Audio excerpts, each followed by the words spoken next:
I am the tofu golem. Please enjoy the video. You start by positioning the blouse on a flat surface and identifying the shaping you need. You want the dart to remove excess at the bust or waist. Pinch the fabric to locate the fullest point, mark the apex with chalk, then mark the dart legs and desired length, usually 3, 5 to 4, 5, unless pattern states otherwise. Once done, baste or pin the center and press a thin strip of interfacing on the wrong side if the fabric is slippery. This prevents stretching while you sew.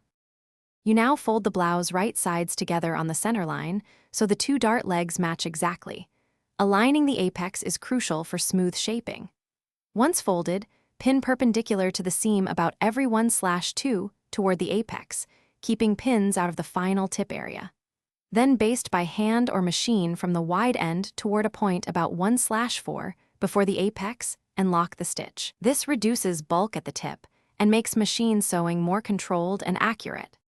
You sew the dart on the machine, starting at the wide end with normal stitch length and gradually shorten stitches as you approach the apex.